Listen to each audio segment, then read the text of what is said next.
Você já parou para observar como Jesus orava? Não o que ele ensinava sobre oração, mas como ele próprio se comportava diante do Pai. Os evangelhos estão repletos de cenas de Jesus em oração, e cada uma delas revela algo que a maioria das pessoas nunca percebeu. Ele orava de madrugada, em lugares isolados, com lágrimas, com louvor, com silêncio, com intensidade. Ele orava antes das grandes decisões, durante as provações, no meio das multidões e na solidão mais profunda. A forma como Jesus orava não era acidental. Era um modelo. E esse modelo está disponível para qualquer cristão que queira aprender a orar de verdade. Nos próximos minutos vamos abrir os evangelhos e extrair 7 princípios práticos que Jesus demonstrou com sua própria vida de oração. Não são princípios teóricos. São cenas reais, momentos reais, atitudes reais do Filho de Deus diante do Pai. Fica até o final porque o 7º princípio é o mais desafiador e o mais transformador de todos. Primeiro princípio: Jesus orava em lugares retirados, longe do ruído. Em Marcos 1, versículo 35, está escrito: de madrugada, ainda muito escuro, Jesus levantou-se, saiu e foi para um lugar deserto, e ali orava. Essa cena acontece logo depois de um dia exaustivo de curas e ensinamentos. Jesus tinha acabado de curar a sogra de Pedro, tinha recebido multidões na porta de casa, tinha libertado endemoniados. E na manhã seguinte, antes do amanhecer, foi para o deserto orar. O princípio é claro: a oração profunda exige separação.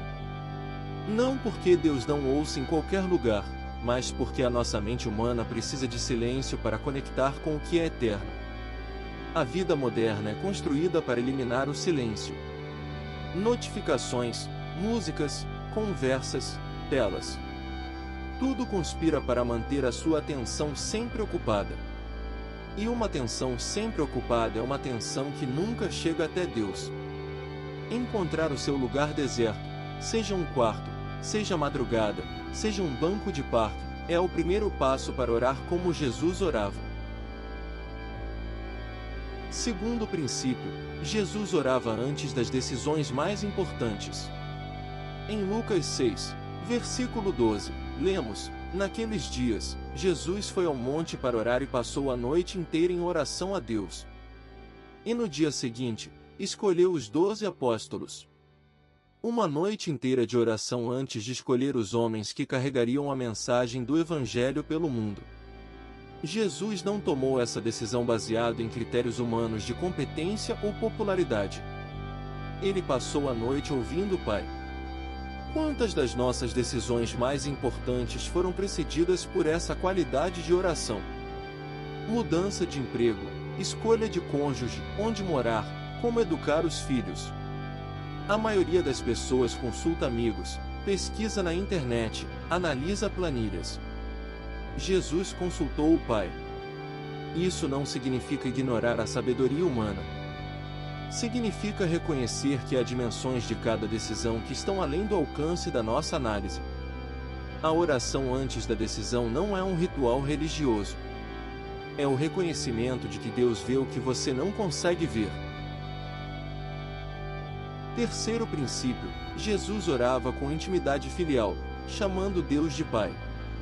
Em Mateus 6, versículo 9, Jesus ensina: orai assim: Pai nosso que estás nos céus. E no Getsêmani, em Marcos 14, versículo 36, ele ora: Abba, Pai, tudo te é possível. Abba é uma palavra aramaica de intimidade profunda. É a palavra que uma criança usa para chamar o próprio pai. Não é um termo formal ou religioso. É afeto, confiança, familiaridade. Em toda a tradição judaica anterior a Jesus, ninguém se dirigia a Deus com essa intimidade. Era considerado quase irreverente. Jesus não só usou essa forma de se dirigir ao Pai, como ensinou os seus discípulos a fazer o mesmo. Isso significa que a oração cristã não é uma audiência com um rei distante. É uma conversa com o Pai que te conhece pelo nome, que contou os cabelos da sua cabeça, que te vê no escondido e recompensa no aberto. A intimidade não é desrespeito. É o resultado de um relacionamento real. E relacionamento real se constrói com tempo, presença e honestidade. Quarto princípio: Jesus orava com honestidade total, sem esconder o que sentia. No Getsemane, em Mateus 26, versículos 38 ao 39, Jesus diz aos discípulos: "A minha alma está profundamente triste, até a morte." E prostrou-se com o rosto em terra, orando: "Pai meu, se possível, passe de mim este cálice." Jesus não foi ao Pai fingindo estar bem. Ele chegou partido, angustiado, pedindo uma saída.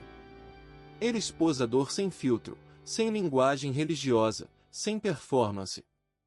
Isso destrói uma das maiores barreiras que as pessoas colocam na oração, a ideia de que precisamos chegar diante de Deus compostos, com fé inabalável, sem dúvida ou medo. Os salmos estão cheios de queixas, perguntas, lamentos e até acusações a Deus. Davi pergunta: "Até quando, Senhor, te esquecerás de mim?" Isso não é falta de fé. É fé madura o suficiente para ser honesta. Deus não se ofende com a sua dor. Ele se aproxima dela. A oração que transforma não é a oração bonita. É a oração verdadeira. Quinto princípio: Jesus orava com submissão à vontade do Pai, mesmo quando doía. A mesma oração do Getsemane que revela a angústia de Jesus revela também a sua submissão. Depois de pedir que o cálice passasse, ele conclui em Mateus 26, versículo 39, "Todavia, não seja como eu quero, mas como tu queres." Essa frase é talvez a mais difícil de todas as orações. Não é resignação passiva. É uma escolha ativa de confiar que o Pai sabe mais do que o Filho, mesmo quando o Filho é o próprio Filho de Deus. Quantas vezes você orou pedindo que Deus mudasse uma circunstância, e a circunstância não mudou? A oração de submissão não cancela o pedido. Ela o completa. Você apresenta o desejo com honestidade e ao mesmo tempo abre a mão. Esse equilíbrio entre pedir com fé e submeter com confiança é o coração da oração madura. Não é fácil.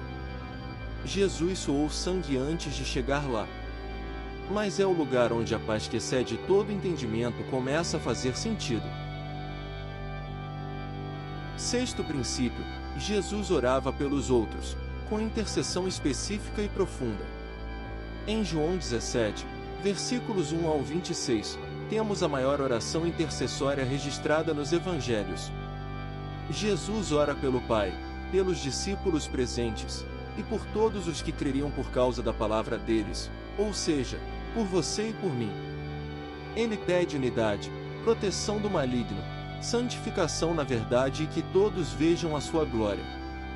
Essa oração revela que a intercessão não é um acréscimo opcional à vida de oração. É parte central da forma como Jesus se relacionava com o Pai. Ele intercedia com especificidade, com base no que conhecia de cada pessoa, com expectativa de que Deus agiria. A intercessão é o ato mais desinteressado da oração porque você não está pedindo nada para si mesmo. Está colocando outra pessoa diante do Pai com a mesma seriedade com que colocaria a sua própria necessidade. Se você quer crescer em oração, comece a orar por alguém específico, com especificidade real, todos os dias. Isso transforma tanto quem ora quanto quem é orado. Sétimo princípio: Jesus orava persistentemente, sem desistir.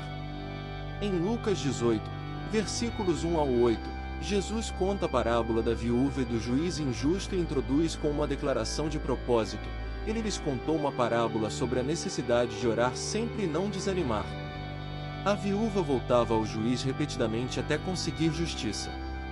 Jesus usa esse exemplo para dizer: se até um juiz injusto responde à persistência, quanto mais o Pai que ama os seus filhos. A persistência na oração não é uma tentativa de convencer Deus ou mudar a sua vontade pela força da repetição. É a expressão de uma fé que não abandona o relacionamento quando a resposta demora. É permanecer em comunhão mesmo no silêncio. Jesus orava de noite, de manhã, em retiro de 40 dias, nos momentos de crise e nos momentos de gratidão. A oração não era um instrumento que ele usava quando precisava. Era o ritmo da sua vida. E esse é o desafio mais profundo: não orar mais vezes, mas tornar a oração o ar que você respira, a linguagem natural do seu coração em direção ao Pai. 7 princípios retirados diretamente dos Evangelhos. Não da tradição religiosa, não da doutrina de uma denominação. Da vida de Jesus.